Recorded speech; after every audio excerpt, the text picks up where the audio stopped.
안녕하세요. 최종훈의 뭐니 뭐니 오늘 11번째 시간입니다. 네, 오늘은 새로운 컨셉으로 혹시 여러분 유튜버 중에 디에디트 아시나요? 디에디트. 디에디트 한번 굉장히 구독자가 많은 분인데 제가 자주 보는 채널인데 디에디트 컨셉으로 한번 해봤습니다.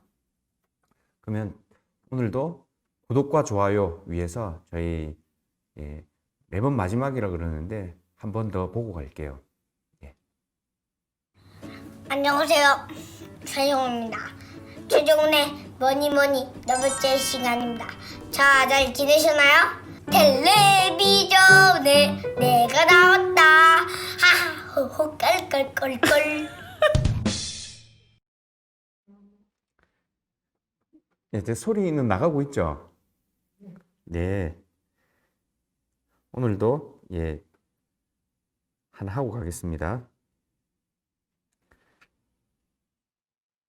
시작. 텔레비전에 내가 나왔다. 네. 오늘 이 선글라스 컨셉으로 한번 해봤는데 어땠는지 모르겠네요. 이제 오늘 좀 무거운 이야기 할 거니까 선글라스 이제 벗고 하겠습니다. 네. 제 본래 얼굴이 나은 것 같습니다. 그쵸? 네. 감사합니다. 제가 여기 조금 창을 띄워놓고 하겠습니다.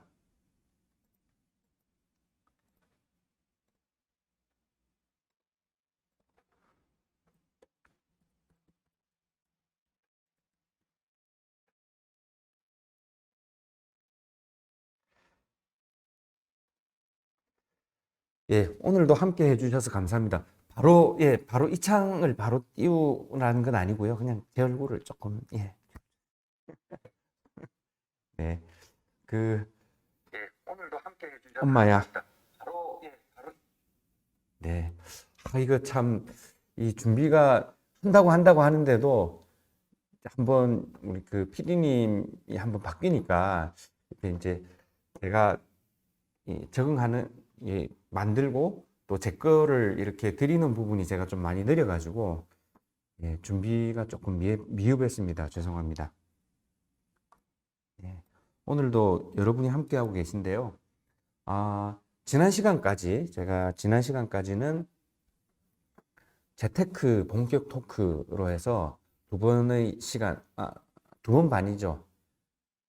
약 한 3번 정도의 시간을 가졌었는데, 맨 처음에 말씀드렸던 것은, 신입사원에게 하는 쓴소리. 굉장히 중요한 이야기였던 것 같고요. 두 번째는 통장 분산에 대해서 말씀을 좀 드렸었죠. 통장을 분산해서 하는 것이 중요하다. 통장 분산 두 가지 종류는 하나는 수입 통장을 분산하는 것이 중요하다. 수입 통장이 왔다 갔다 할 때는 그것을 하나 나누어서 왔다 갔다 하는 통장은 1차 수입 통장, 그리고 여기 2차 수입 통장을 내가 월급을 1차 수입 통장에서부터 2차 수입 통장으로 월급을 따박따박 받는 컨셉으로 해서, 예를 들면 100만 원, 500만 원, 100만 원, 500만 원 나오면 그 평균이 한 300만 원 정도 되잖아요. 그러면 이 통장에서는 회사로부터 500만 원, 100만 원, 500만 원, 100만 원 받고, 그 다음 통장에서는 300만 원짜리 해서 여기서 300만 원만 계속 쏴주는 형태로. 그러면 나는 300만 원 받는 급여 생활자가 된다. 그 이유는 내가 급여를 왔다 갔다 하면서 받게 되면 통계적으로 보니까 10명 중에 8, 9명이 통계적으로 보니까 돈을 많이 벌 때 기준으로 지출 계획을 하고, 돈이 적게 벌 때 기준으로 최소한의 부분으로 이제 저축에 대한 계획을 하다 보니까 실제로 마이너스가 되는 경우들이 많더라. 또 대부분이 많이 못 모으더라. 이런 경우들을 소개를 시켜드렸죠. 그래서 통장을 분산하는 것이 굉장히 중요하다. 수입 통장을 분산하는 것이 중요하다. 이 말씀을 좀 드렸었고요. 그리고 두 번째 시간에서 마찬가지로 이제 이건 다른 분들도 하는 이야기지만, 지출 통장을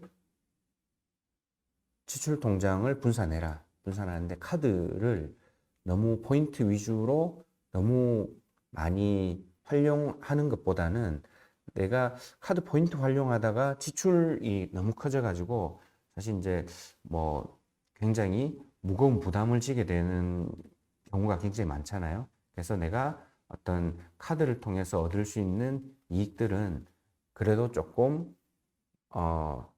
내려놓고 실제 내 통장, 내 자산을 잘 관리함으로써 이득을 볼 수 있는 것, 실제 돈을 모을 수 있는 이런 부분들에 집중을 하는 게 좋겠다. 그래서 신용카드 많이 쓰지 마시고, 그리고 통장을 지출 통장을 뭐 카드 통장, 또 뭐 다른 현금이나 이런 거 쓰는 통장 한 두 가지 혹은 그 플러스 알파 정도로 나누어서 관리를 해 나가면, 그 통장 분산, 수입 통장과 지출 통장을 나누면, 지출 통장을 나누는 목적은 모니터링이 주 목적이라고 말씀을 드렸었죠.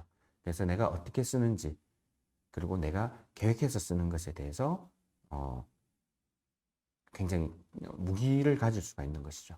그렇게 통장을 두 개를 나눠라 라는 말씀을 드렸고, 세 번째 시간에서는 네, 오늘도 여기 세 번째 시간에서는 연말정산 목적의 상품 가입 시 주의사항이었는데, 실제적으로는 그 주의사항이 저는 감히 연말정산 목적의 어떤 상품들은 안 하시는 게 좋겠다. 많은 분들이. 왜냐하면 실제 우리 세금 내는 부분들이 그렇게 뭐 많지는 않아요. 그걸 통해서 뭐 소득공제, 옛날에는 소득공제를 받기도 하고, 또 이제 소득 구간이 낮은 분과 높은 분이 있으면, 낮은 분은 소득공제를 받으면 받는 만큼 어떤, 예,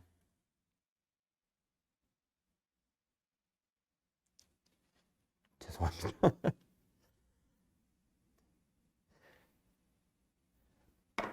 받는 만큼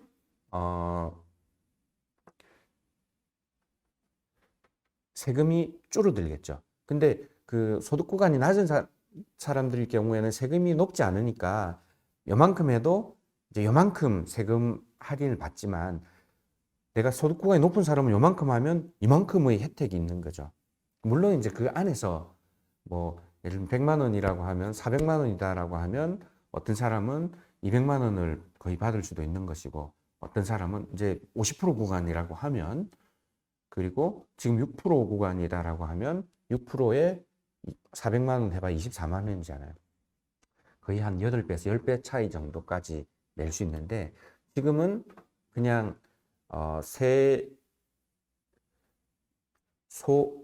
소득공제가 아니라 세액공제로 바뀌었다. 세액공제가 약 한 16%, 17% 이 정도 되죠. 그래서 그 금액만큼 딱 하고 나니까 소득과 상관없이 400만 원이 나면 60만 원 정도가 딱 세액공제가 되는 거죠. 이것이 크게 도움이 되는가라는 측면. 그래서 이 60만 원 받은 것 때문에 나중에 내가 조삼모사로 세금을 내야 되는 경우가 생긴다고 말씀드렸었죠. 그래서 만일에 내가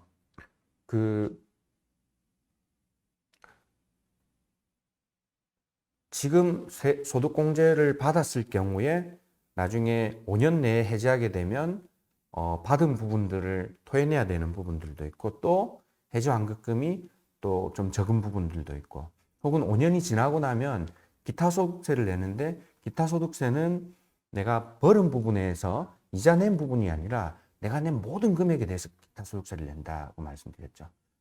쉽게 말씀드리면 400만 원씩 10년을 냈다고 쳐요. 10년을. 그러면 총 4천만 원이잖아요.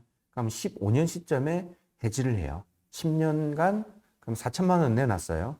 내놨으면 만일에 15년 시점에 이자가 10% 정도 붙었다고, 20% 붙었다고 쳐봐요. 그러면 20%면 4천만 원에 4,800만 원 정도 돼 있잖아요. 그러면 내가 벌은 돈이 800만 원이고 4천만 원은 내가 원금이죠. 근데 이 4천만 원 때문에 내가 소득을 세액공제를 한 뭐 16% 이렇게 받으면 한 60만 원 정도 받았겠죠. 60만 원, 600만 원 정도 받으면 셈이 되는 거고, 나중에 4,800만 원이 22% 그러니까 해지하게 되면 22% 부분이 빠져나가요. 그 기타 소득세가. 그러니까 800만 원은 이자고 원금은 4천인데 원금과 이자 모두에 대해서 다 빠져나간다. 그래서 4,800만 원 곱하기 22% 하면 대략 한 1,000만 원 가까이가 빠져나가죠. 그러면 정말 뭐 굉장히 큰 손해를 볼 수도 있습니다. 아, 어차피 연금이니까 나 해지 안 할 거야.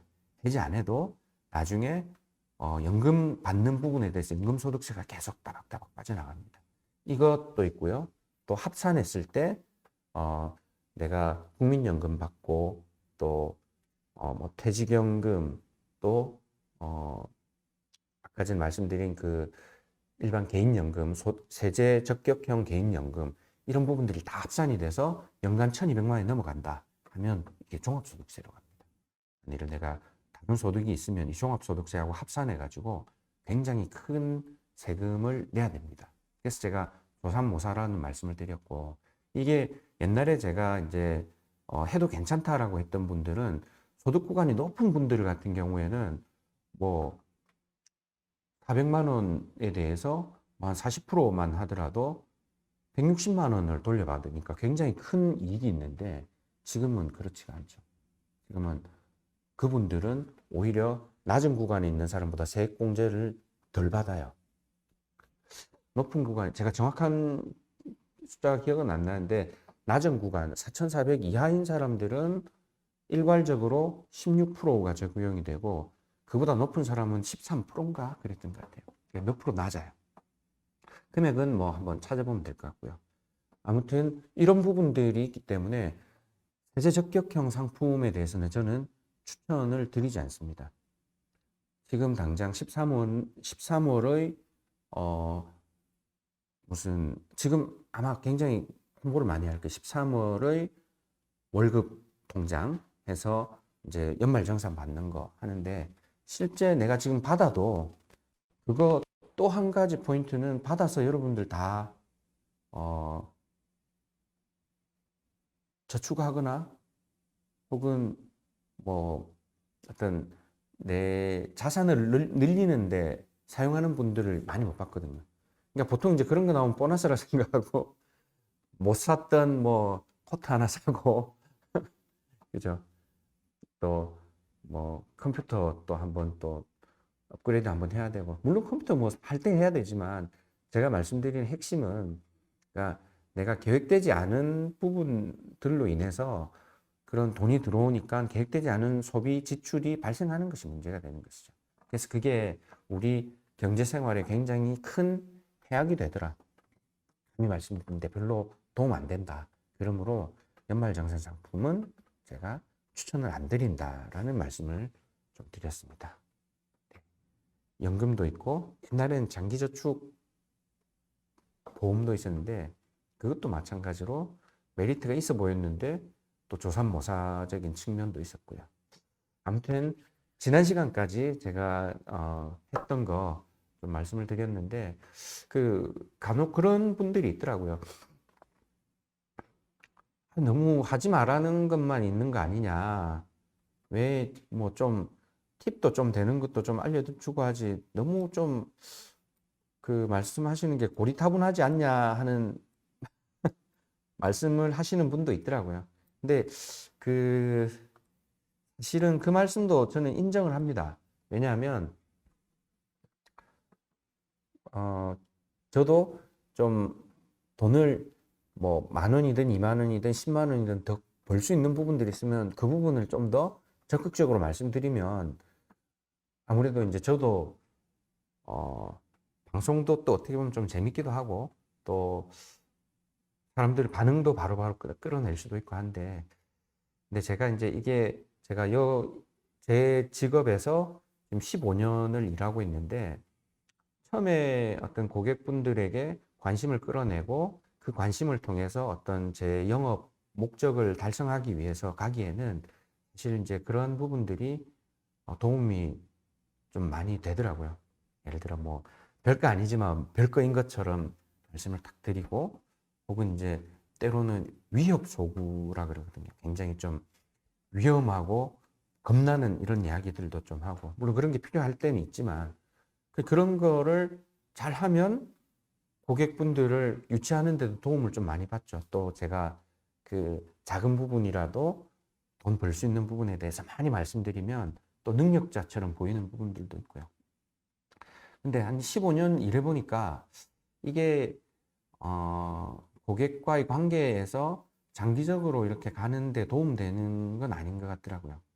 실제로 고객분들의 어떤 눈앞의 이익을 위해서 뭔가 안내를 했을 때 그것이 장기적으로 계속 그런 뭐 그런 것들을 제가 계속 어떻게 뭐 던져서 그런 니즈들을 충족을 시킨다면 물론 이제 그 고객들하고 장기적인 관계를 이어갈 수 있겠지만 제가 옛날에 처음 잘 모를 때 어떤 모르던 이야기 남들한테 들은 이야기를 제 거가 아닌 이야기죠. 그리고 검증하지 않은 이야기들 눈앞의 이익에 대한 이야기들을 고객들한테 던졌을 때 나중에 장기적으로 관계가 그렇게 이어지지가 않더라고요.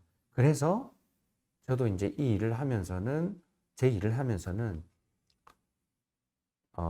조금 천천히 가더라도 본질적인 이야기를 통해서 이 부분에 동의를 받고 가자라는 생각이 이제 지금은 저한테 굉장히 강하게 좀 작용을 하는 것 같아요. 그래서 가급적이면 이제 좀 어떤 만들어가는 부분들에 대해서 보수적인 이야기들을 좀 하려고 그러고 또 그 본질적인 이야기를 좀 하려고 그러고 잠깐의 어떤 이익이나 이런 부분들은 가급적 배제하려고 하는 부분입니다. 왜냐하면 그 잠깐의 이익 때문에 아까 말씀드렸듯이 장기적인 포인트들을 놓칠 때가 많거든요. 저도 그 카드 사용하는 거 어떤 돈 벌 수 있는 것들 굉장히 많은 팁들이 있거든요.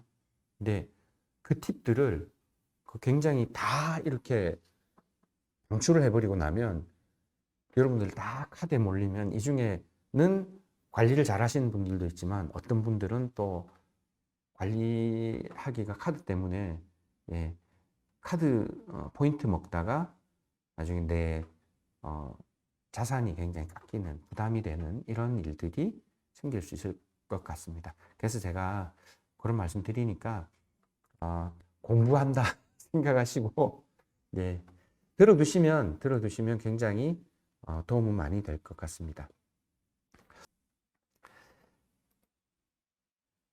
자, 오늘 이야기를 좀 진행을 하겠습니다. 오늘은 조금 어려울 수 있는데 오늘 제목 보셨죠? 세금을 알면 나라를 살린다. 세금을 알면 나라를 살린다. 저는 강한 믿음이 있습니다. 세금을 알면 나라를 살립니다. 왜냐하면 여러분들 세금 내고 있지만 이 세금에 대해서 모르시는 분들이 너무 많아요. 세금에 대해서. 세금이 그냥 뭐 세금 내겠지 하는데 그 당신 버는 것에서 뭐 한 50% 세금 나가도 괜찮아요. 뭐 거기에 대해서 동의하는 사람도 별로 없어요. 여쭤보면. 근데 첫 번째는 내가 세금 내는 부분이 어느 정도인지에 대해서 궁금한 부분이 있을 수도 있고요. 두 번째는 이 세금 전반적인 지식, 이해가 있어야지 지금 이제 여기 들어와서 공부하시는 분들은 학구열도 높으신, 제 방송을 보시는 분들은 적어도 굉장히 학구열은 높으신 분들이라는 확신이 있어요. 근데 이 방송을 보시는 분들이 대부분이 그래도 좀 생각이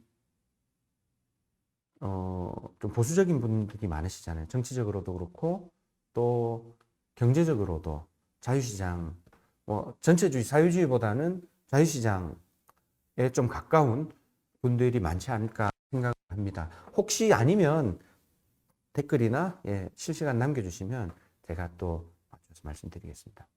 근데 저는 지난번에도 말씀을 드렸지만 지금 뭐 다른 정치적인 부분들을 떠나서 이 세금 문제, 이것은 우리 경제에 굉장히 큰 부담이 되고 있고, 또 이거 지금 우리가 바로잡지 않으면 반드시 어려운 일이 닥친다. 지금도 이미 어려운 일이 닥치고 있지만 걷잡을 수 없는 길로 간다라는 생각을 가지고 있습니다. 그래서 제가 좀 조심스럽지만 어떤 가끔은 정치적인 말씀도 좀 드리게 되고요. 그러니까 정치적인 부분이라는 것이 어떤 경제적인 관점에서의 정치적인 말씀을 좀 드리게 되는 것 같습니다. 그런 측면에서 오늘은 제가 종합소득세에 대해서 여러분들의 세금에 대해서도 좀 알아보시고, 두 번째는 우리나라에 세금을 어떻게 내고 있는지 이거를 아시면 여러분들이 어떤 비판의 방향이나 또 국회의원들이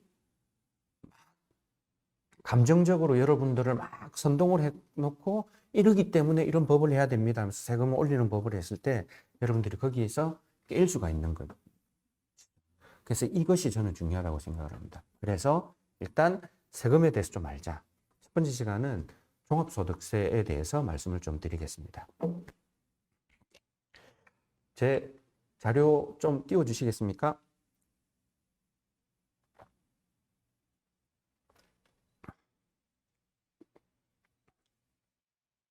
저 화면 다시 한 번만. 웬만해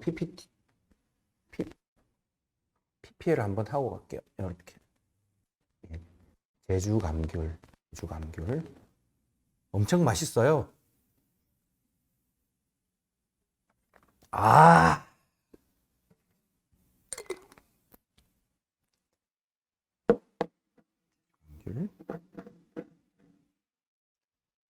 네. 제주 감귤 사장님, 한번 작당들에 연락 한번 주십시오. 제가 엄청 맛있게 해보겠습니다. 또 저와 상관없이 여기 로지텍 광고도 하나 하고 또 가겠습니다. 이제 PPT 띄워 주십시오. 준허님 반갑습니다. 허준님이시죠? 허준님. 예, 이름 너무 좋으십니다. 혹시 준허님 동생분은 혹시 벤허님 아니시죠? 네, 반갑습니다. 제가 원래 좀 썰렁 개그를 좀 많이 하는데요. 조금씩만 할게요, 조금씩만. 네.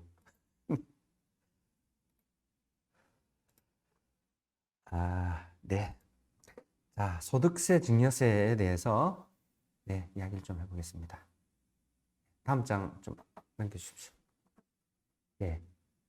여러분, 이거, 네. 예, 바로 이거 혹시 보셨나요, 여러분? 이거 아시죠?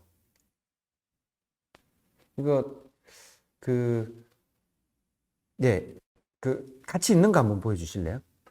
예. 원래 이걸로 하는 건데, 이게 이제 프레임의 중요성인데, 제가, 여기 작당들에 합류하게 된 이유가 프레임 때문에 관심을 많이 가졌어요. 왜냐하면, 여러분들 이거 가운데 있는, 이미 아마 보셔서 아시겠지만, 가운데에 이 그림으로 봤을 때는 어디의 가운데 원이 커 보이나요?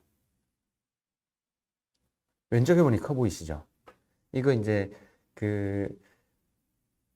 나이가 이제 나이가 좀 있는 분들은 세상 뭐 산전수전 다 겪어보고 또 이제 이런 분들은 반전이나 이런 것들도 많이 겪어봤잖아요.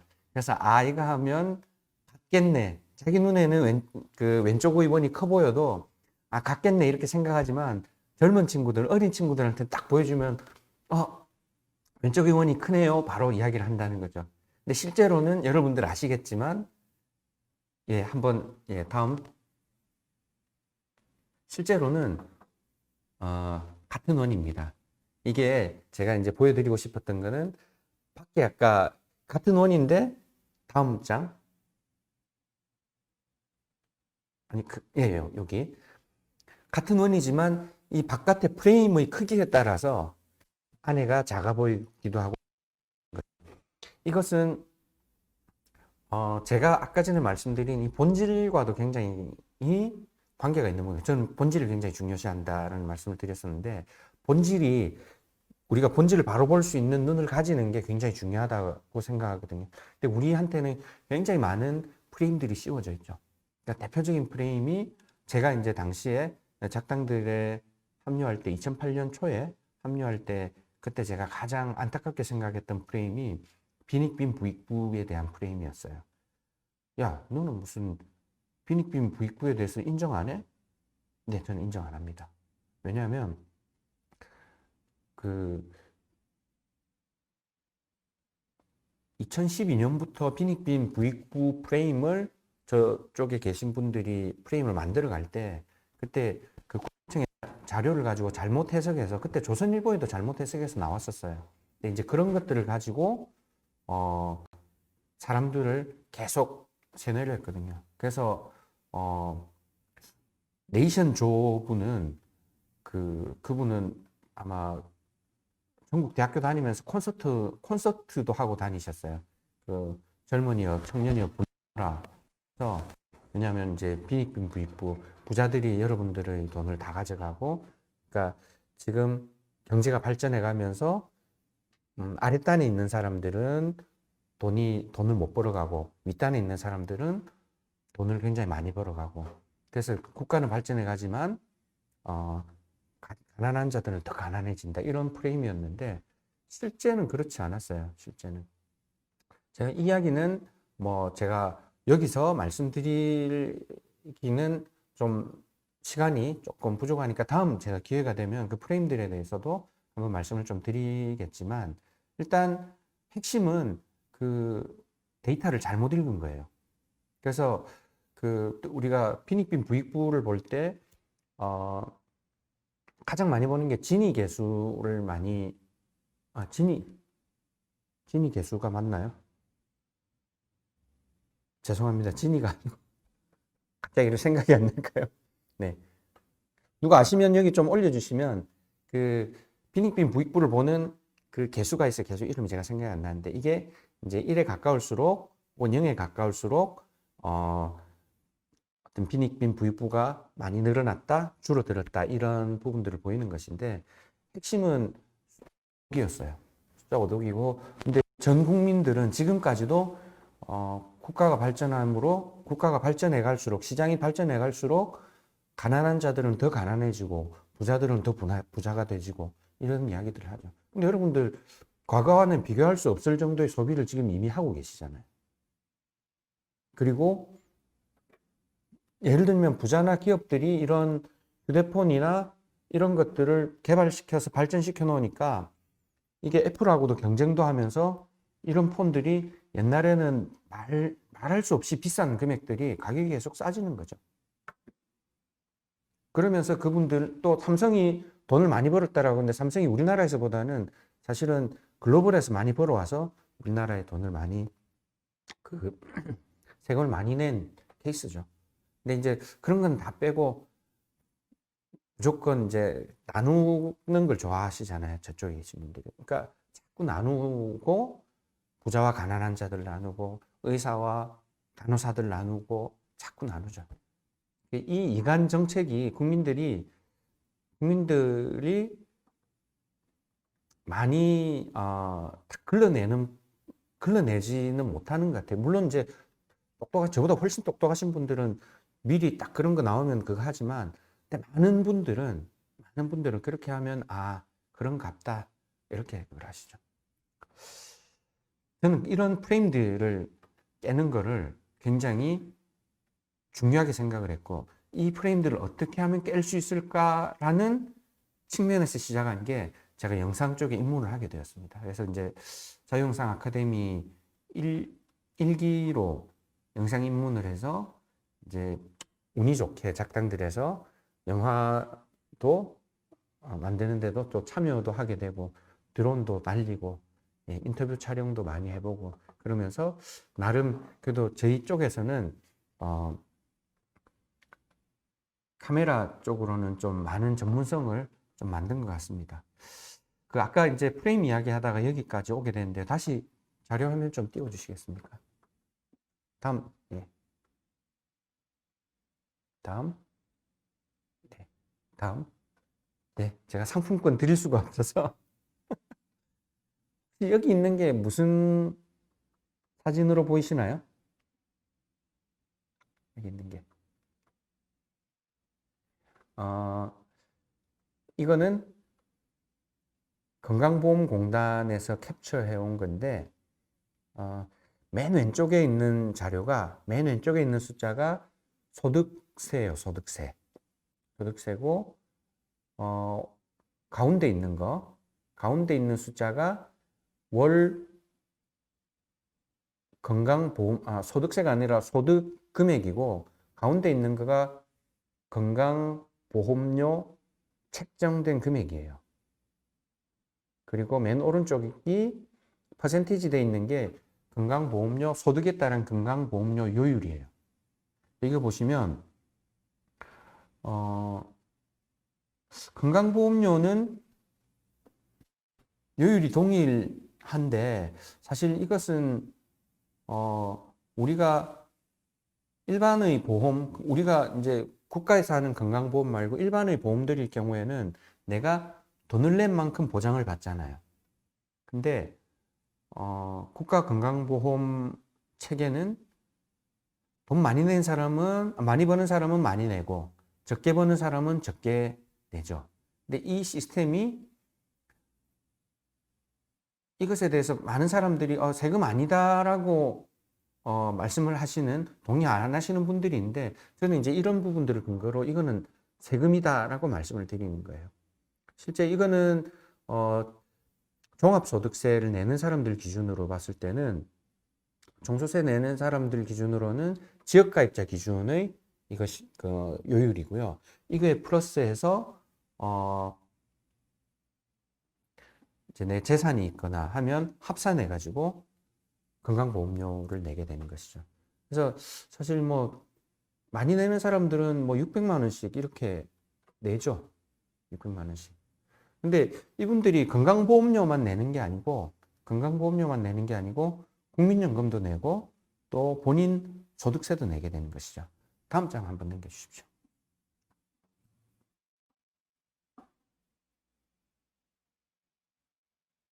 다음. 네. 혹시 이 사진 보신 분들이 있을지 모르겠는데요. 이게 10월 달이었나요? 혹시 이거 어디 사진인지 아시는 분? 네. 예, 노랑 조끼 하면 어딘가요?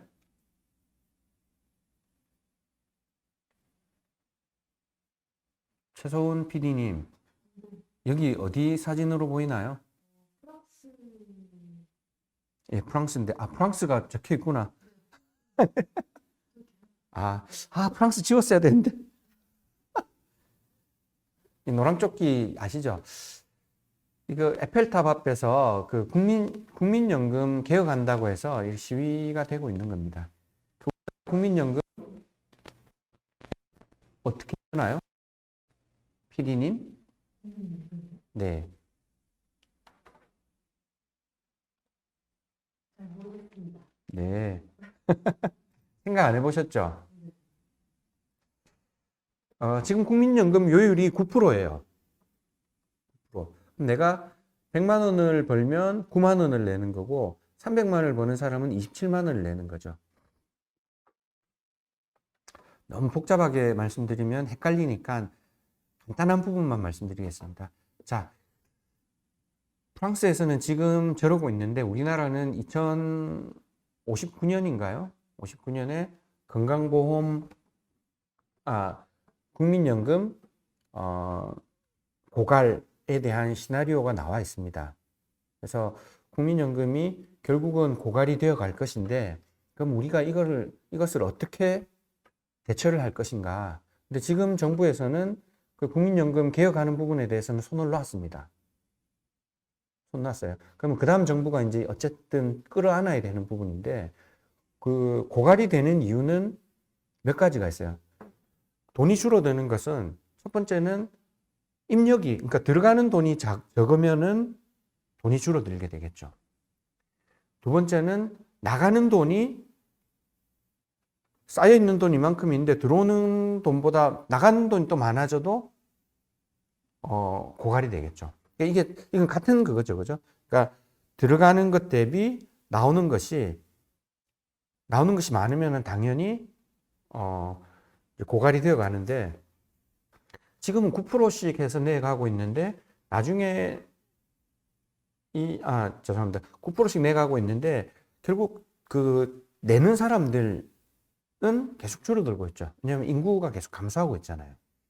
반면에 우리 그 베이비 부머 세대의 기준으로 보는 생년월일을 1958년 개띠해 그분들을 우리 그걸로 보는데 이분들이 지금 63세거든요. 근데 이제 이분들이 65세 지금 이미 그 베이비 부머들이 계속 그 퇴직하고 많이 이제 현업에서 나오고 있죠. 그러면 이분들이 냈던 어떤 연금이나 이런 부분들도 줄어들 것이고 또 지금 그 젊은 사람들이 올라와서 돈을 벌어서 또 많이 내야 되는데 젊은 사람들은 계속해서 사람들이 줄어들고 있죠. 그러니까 결국은 어쩔 수 없죠. 뭐 고갈되는 거는 할 수 없는 부분인 것 같아요. 두 번째는 그 수익률에 대한 부분들도 있는 것 같아요. 수익률이 옛날에는 그 우리가 한참 발전하고 국가 뭐 SOC나 뭐 이런 기관 개발 사업이나 이런 게 많을 때는 어떤 국민연금이나 이런 게 어떤 개발하는 데나 어떤 안정되게 굉장히 수익을 낼 수 있는 게 많았잖아요. 근데 지금은 그렇게 수익을 낼 수 있는 것들이 많지가 않죠. 그래서 그 국민연금의 수익률인데 이 수익률은 우리나라 국민연금은 세계적으로 봤을 때는 가장 거대 공룡이거든요. 왜냐하면 그러니까 미국 같은 경우에는 이 연금이 하나만 있는 게 아니라 세 개인가 이렇게 있어요. 그러면 거기에 우리가 A, B, C 중에서 나는 A에 선택하고 딴 사람들 C에 선택하고 하면 A와 C가 계속 경쟁을 하면서 가잖아요. 근데 우리나라 국민연금은 그 자체가 워낙 그게 크기 때문에 국가가 발전하면 국민연금이 올라가고 국가가 발전하지 않으면 내려가는 거예요. 결국은 국민연금의 그 수익률은 어디에 수렴하냐면 거의 국가의 경제 성장률에 거의 수렴한다고 볼 수 있는 것이죠. 근데 경제 성장률이 앞으로 뭐 우리가 3%, 4% 이렇게 보고 가기는 사실 좀 힘들다고 보이거든요. 근데 이제 그게 쌓여 있는 돈이 수익을 많이 내가면은 결국 돈을 이제 기금이 많이 쌓여져 갈 텐데 지금 이제 그렇지 않죠. 그리고 특별히 지금 이제 뭐 스튜어드십 해가지고 국민연금이 대기업 들어가서 어떤 경제 어떤 대기업의 어떤 경영상에 개입을 한다든지 이런 일들이 생기고 있죠. 그럼 결국은 그렇게 되면 기업의 자율권이 침해가 될 것이고 만일 여러분들 국민연금이 삼성전자, 현대자동차 이런 데 들어가서 막강한 굉장히 큰 주주잖아요. 아마 1대주주, 2대주주 이렇게 될 거거든요. 근데 그런 국민연금이 들어가 가지고 어떤 주주 활동을 한다라고 하면 여러분들 동의하시겠어요? 결국 그렇게 되면 이게 우리가 소위 말하는 연금 사회주의로 가는 거잖아요. 이게 시장 고도의 자율권을 침해하게 되면 결국 그 기업이 힘들어지게 되는 것이고 당연히 국가 경제가 어려워지는 것이죠. 그래서 저는 이런 부분들에 대해서 앞으로 국민연금의 수익률은 제 주장은 반드시 수익률은 떨어질 수밖에 없다. 왜냐하면 계속 어떤 국가가 시장에 개입하는 부분들 또 국민연금을 통해서 개입하는 부분들이 이 지수가 높아지면 높아질수록 기업은 피하죠. 피하면 결국 기업들은 그 투자하는 부분들을 회피하게 되고 그 국가에 우리나라 안에서만 할 수 있는 부분들을 해외 쪽으로 가려고 하겠죠. 아니면 꽉 잡혀 있으면 결국 기업이 쇠퇴하는 길을 걷든지 그렇게 될 거라고 봅니다. 오늘 제가 조금 센 말씀을 좀 드리는데 이해해 주십시오. 경제에 대해서는 저는 이제 타협의 그건 없다고 봐요. 타협할 수 있는, 우리가 더 이상 타협할 수 있는 건 없다. 지금 오늘도 이제 세금 말씀을 좀 드릴 건데, 지금 아직 세금은 말씀도 안 드렸어요. 첫 번째는 국민연금, 두 번째는 건강보험, 두 번째는 국민연금. 국민연금은 9%예요. 9%. 그리고 건강보험은 6.46%인가요? 예. 그러면 두 개 합치면은 한 15.5% 정도 되죠. 이게 내가 혼자서 자영업자다. 내가 돈을 버는 것에 대해서 신고분에 대해서 이제 두 가지를 낸다고 하면 15.5%를 그냥 내면 되는데, 내가 이제 직원을 쓰잖아요. 직원을 쓰면 직원도 또한 200만 원을 받으면은 이 15.5%가 나가, 15%, 심플하게 15%라고 봅시다. 15% 나가야 되잖아요. 그러면 이 30만 원이 원래 이제 직원이 내야 되죠. 그 건강보험하고 국민연금을. 근데 내가 고용해서 쓰면 내가 직원의 국민연금과 건강보험을 50%를 대줘야죠. 그래서 제가 15만 원 내주고, 그리고 직원도 15만 원 내고, 그렇게 갑니다. 그러면 제가 예를 들어 1년에 1억을 벌었어요. 1년에 사업을 해서 1억을 벌고 직원이 3천만 원의 급여를 받았다라고 하면, 어쨌든 저도 1억을 벌어서 3천을 줬으니까 저는 7천이 남았잖아요. 그럼 저는 7천에 대해서 예를 들면 15.5%를 내야 되는 것이고, 15%를 내야 되는, 이게 세금 아니고요. 일단 그 국민연금과 건강보험 말씀드리면 15% 내야 되고, 또 직원도 15.5%를 내야 되죠. 근데 직원 거에 15.5%의 절반은 내가 내야 되는 거죠. 그럼 3천만 원에 대해서 15% 하면은 450만 원이잖아요. 그러면 225만 원을 더 내줘야 되죠, 제가. 이게 일반 자영업자들일 경우에는, 사업하는 사람들, 자영업자들일 경우에는 실제 세금 내는 게 굉장히 많아요. 자, 장표 한번 좀 띄워 주실래요? 근데 장표를 보면 이해가 좀 빠르게 될 것 같습니다.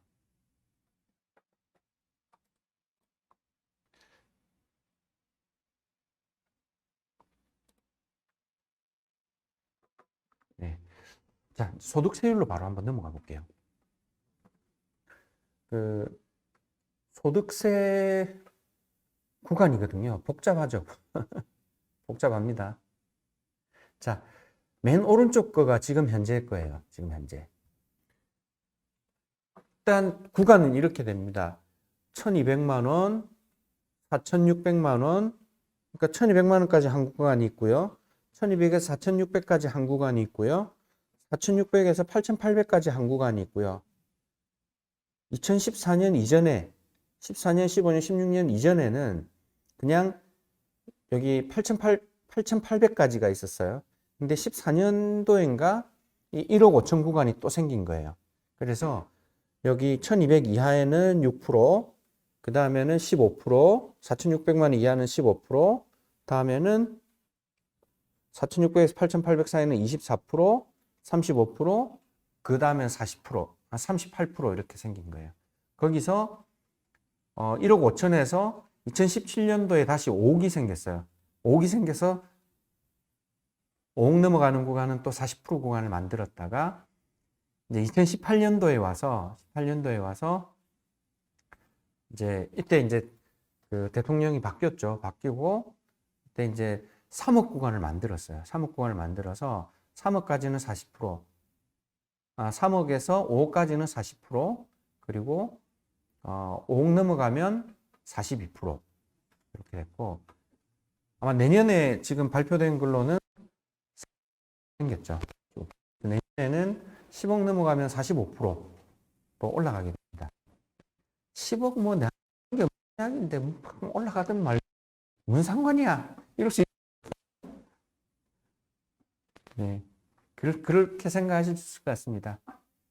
근데 요거 뭐 제가 이따가 뭐 말씀을 좀 드리겠지만 그 굉장히 큰 의미가 있습니다. 이게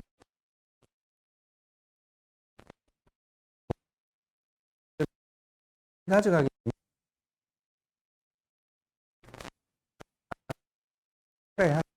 하는데 투자를 내가 세금 기회나 이런 부분들을 통해서 열심히 돈을 벌 수 있는 우리 어떤 유인이랄까요? 이런 것들이 사라지게 되면 경제가 발전을 할 수가 없게 되는 것이죠. 그래서 이게 남의 나라 이야기가 아닙니다. 남들 이야기가 아니고요. 이거 내 이야기예요. 결국 그분들이 그 어떤 기회들이 사라지게 되면 결국 우리가 일할 수 있는 그런 기회들도 사라지게 되는 것이죠. 이것이 저는 가장 중요한 부분이라고 보거든요. 그래서 지금 2018년 이후 말씀드렸는데 여기서 세율에서 42%가 있지만 여기서 10%를 더해야 돼요. 10%. 뭐냐면 그 지방세거든요. 그러니까 여기 종합소득세는 그냥 그 중앙에서 국세로 해서 가는 것이고 지방세는 따로 있어요. 지방세. 그 지방세는 10%가 각각 다 붙어요. 그래서 6%일 때는 6.6%가 되는 것이고 두 번째는 16.5%가 돼요. 그러니까 1.5%가 더 붙어서 16.5%가 되죠. 24%는 2.4%가 더 붙어서 26.4%가 되고 35%는 38.5%가 되고 38%는 41.8%가 되고 40%는 44%가 되고 42%는 46.2%가 되고 45%가 생긴다고 했죠. 그렇게 되면 49.5%, 즉 세금으로 50%를 가져갑니다. 내년 되면. 이거 굉장히 무섭습니다. 다음 장 한번 넘겨주세요.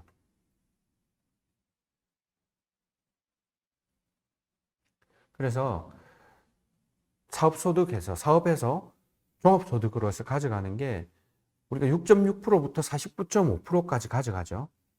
세금을 내죠. 건강보험료 6.47%인가요? 플러스 알파가 있습니다. 오타 났네요. 네. 위에는 건강보험료고요. 밑에는 국민연금보험료입니다. 국민연금보험료. 요거 오타 한번 좀 퍼포인트에서 좀 수정해 주실 수 있을까요? 제 얼굴로 보여주시고. 네, 그 부분만 국민연금보험료로 그 슬라이드쇼를 끄고 이전으로 가서 고치고 다음 슬라이드쇼 누르면 다시 들어갑니다. 그걸 다시 좀 띄워주실래요?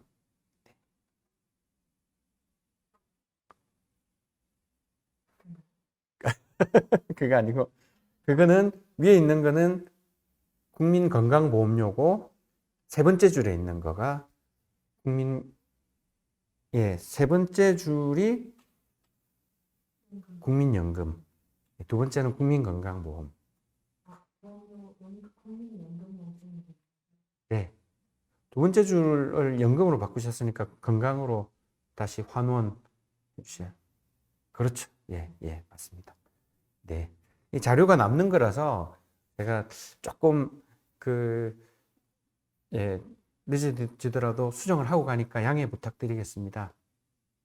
그래서 이거 다 합계하면 거의 65%가 나오죠. 65%. 그러니까 내가 돈 열심히 벌어서 65% 세금 내는 거예요. 65%. 아까 전에 말씀드렸잖아요. 직원들 거는 또 내야 된다 그랬잖아요. 직원들은 급여 외에 플러스 국민연금하고 건강보험료 절반, 약 한 7.5%, 8% 가까이를 또 내야 돼요. 내가. 그래서 실제 세금으로 나가는 게 어마어마합니다. 요거만 그대로 가져가면 내가 열심히 돈 벌어서 일해서 국가가 3분의 1을 가져가고 제가 3분의 1을 가져가는 셈이죠. 여러분들 괜찮으신가요? 괜찮으신가요? 예. 제가 그 세금에 대해서는 물론 우리가 그 시민의 역할, 시민의 의무로서 세금을 반드시 내야 됩니다. 내야 되는 게 맞고, 그리고 뭐 탈세나 이런 부분들을 하셔라 이런 거를 말씀드리는 게 절대 아닙니다. 근데 제가 말씀드리고 싶은 건 이거는 너무 형평성이 안 맞다라는 것이죠. 형평성도 안 맞고 이렇게 되면 아까 제가 계속 말씀드리지만 사람들이 투자를 안 합니다. 투자를 안 해요. 그리고 이 세금에 대해서는 결국 나가야 되는 돈이니까 그것이 결국 우리의 다시 정리할게요. 100을 벌어서 65를 국가에 내고 35를 내가 3분의 1을 내가 가져가야 되면 나는 그 기업주 혹은 사업주 입장에서는 내가 그냥 일만 한 게 아니라 실제는 내가 많은 돈을 투자를 한 거예요. 투자를 하고 임대사업을 하시는 분들은 뭐 60%, 70%, 80% 투자했, 그 부채를 통해서 투자하고 자기 돈 조금 들어가고 해서 했는데 사실 이 이자도 이 번 돈으로 이자도 내야 되고 또 내가 어떤 물건이나 이런 거 투자한 것에 대해서도 그런 것들도 또 갚아 나가야 되고 전부 부채고 이자고 이렇게 해야 되는데 이런 부분들 세금 내고 나서 다 내고 나면 사실은 남는 게 별로 없죠. 결국 그렇게 되면 어떻게 되냐? 가격의 경쟁력이 떨어지는 거예요. 가격의 경쟁력이 떨어지면 지금 우리나라 안에서만 우리가 경쟁하면서 가면 우리끼리 규율을 정하면 되겠죠. 그래서 어차피 다 똑같은 환경이니까 괜찮아요. 똑같은 환경이니까 너도 세금 많이 내고 나도 세금 많이 내고 규모가 커지고 돈 많이 벌면 세금 더 많이 내지는 거니까 그러면 어차피 뭐 많이 내니까 열심히 경쟁해서 가면 되는 것인데 지금 중국하고 경쟁하고 있고 중국 2018년 기준으로 4년제 칭화된가요? 4년제 거기서 나와서 연봉 수준, 급여 수준이 80인가 90인가?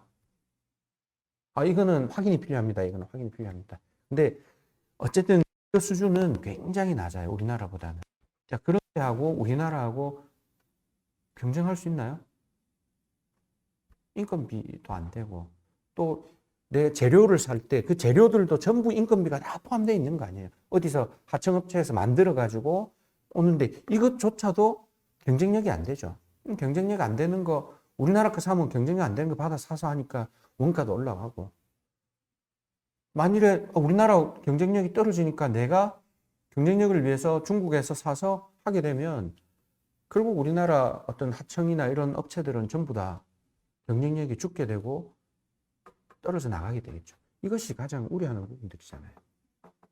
그래서 이 종합소득세 부분, 이 부분을 지금 제가 그 계산하는 방법을 아까 전에 제가 잠깐 올려드렸는데 그거 다시 한 번만 좀 보여주실래요?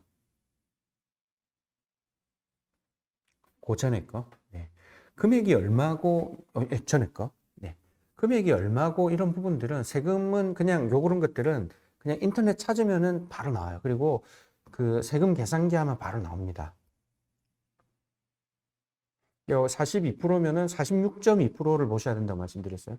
그래서 세금을 내가 내는 거는 얼마인데 결국 여기서 포인트는 50%의 수렴해 간다라는 부분을 보시면 돼요. 소득세율에서는 50%의 수렴해 간다. 최고 구간이. 그리고 이뿐만 아니라 그 다음 장. 이뿐만 아니라 종합소득, 사업소득에 대해서 사업소득에 대해서 6.6%에서 49.5%까지 50%도 있지만 국민 건강보험하고 국민연금이 15%또 나가니까 결국 합쳐서 우리가 내야 되는 게 벌어서 65%를 낸다. 3분의 1을 낸다. 이건 정말 말도 안 되는 이야기라고 생각해요. 정말 말도 안 된다고 봐요. 그래서 사람들이 곽정수님 반갑습니다. 오늘도 함께 해주셔서 감사합니다. 그래서 사람들이 개인 사업을 하다가 이제 기업으로 법인으로 이제 전환을 하기도 하고 또 뭐 여러 가지 어떤 세금을 당장 적게 내기 위해서 여러 가지 그걸 하는데 이제 이게 기업으로 넘어가잖아요. 기업으로 넘어가면 우리가 10%에서 법인 소득세가 있거든요. 10%에서 20%, 22%까지 개인 소득세보다는 굉장히 낮은 편이에요. 근데 법인세도 마찬가지로 법인에 돈이 쌓여 있으면 이 자금이 결국 주주들이 투자를 한 거잖아요. 그럼 이 주주들이 이 자기 자본을 회수해 갈 때는 결국 이 배당을 통해서 가져가야 되는데 이 벌은 부분에 대해서는 세율이 아까 종합소득세 구간으로 또 가는 거예요. 법인세 내고 또 종소세 또 내고 종소세에 대해서 또 건강보험, 국민연금 내는 거예요. 다음 시간에 제가 좀 말씀을 드리겠지만 이것이 여기 쌓여 있는 돈을 가지고 만일에 자녀에게 만일에 넘긴다든지 이렇게 되면 주주로 해서 넘기게 되면 이제 증여세 상속세에서 제가 말씀을 드릴 건데 여기서는 더 무서운 게 기다리고 있어요. 더 무서운 게. 이건 제가 다음 시간에 하는 걸로 좀 남겨놓도록 할게요. 그래서 오늘 제가 말씀드린 부분은 우리 종합소득세 근로자들은 그냥 내가 근로소득세 내고 나면 뭐 갑근세니 뭐 근로소득세 내고 나면 끝나는데 사실 근로자들일 경우에는 아까 6.6% 14.5% 구간에 있지만 5천만 원 미만인 사람들은 제가 작년에 이제 어디 회사에 이제 급여를 제가 좀 도움을 드리다가 이제 계획을 하면서 보니까 그때 한 분 한 분 직원분들의 건강보험료하고 원천징수 되는 거를 계속 쳐봤거든요. 근데 5천만 원 미만인 사람들은 거의 그게 없어요. 세금이 거의 공제가 대부분 다 되고 예를 들면 금액이 5천만 원 이하라서 무슨 공제를 또 엄청 시켜주고 또 가족이 있으면 가족으로 또 공제시켜주고 또 세금이 얼마 되면 또 얼마로 또 공제시켜주고 계속 공제. 근데 옛날에 제가 한 10년 전까지만 해도 그렇게 공제가 많지는 않았거든요. 최근에 모든 공제를 다 넣었어요. 그러니까 보통의 직장인들 한 5천 전후인 분들까지는 전부 세금 낼 게 없는 거예요. 제가 감히 말씀드리지만 세금 내는 거는 우리 의무거든요. 의무. 그러니까 이런 세금이나 이런 의무들에서 우리의 권리들이 생겨난다고 생각하는데 사실 내가 세금을 안 내보면 세금 내는 사람들이 얼마나 많은 그런 어려움들이나 이런 부분들을 생각하지 않고 그냥 무조건 아까 말씀드린 대로 빈익빈 부익부 그래서 부자들에 대한 반감들만 가지고 나는 그거 뭐 가난한 코스프레만 하고 하면서 결국 나중에 봐요. 이게 남들 부자들을 욕하는 거였지만 지금 이미 서민들한테 굉장히 큰 칼이 돼서 돌아오고 있잖아요. 세금들도 그렇고 주변에 지금 종소세 맞은 분들 많죠. 저도 갑자기 저 아무것도 한 거 없는데 그냥 집만 살고만 있는데 종소 이번에 500만 원, 500 몇십만 원 정도 나왔더라고요. 작년까지 안 나오던 거가. 이게 지금은 안 걸린 사람도 있겠죠. 근데 결국 계속 내려가잖아요. 저한테 무슨 종소세 나올 거를 꿈이나 꿨겠습니까, 제가. 제가 뭐 자산을 더 취득하거나 이런 것도 아닌데. 그냥 가만히 있었는데 집값 올라가가지고. 그것도 그 집값도 팔 수 있는 집도 아니고. 제가 좀 흥분해. 여러분들이 많이 아셔야지 이 세금에 대해서 우리가 바른 방향을 찾아갈 수 있지 않을까 이렇게 생각을 좀 합니다. 오늘 방송 이것으로 마무리하도록 하겠습니다. 긴 시간 함께 해주셔서 감사합니다. 다음 시간에 뵙겠습니다.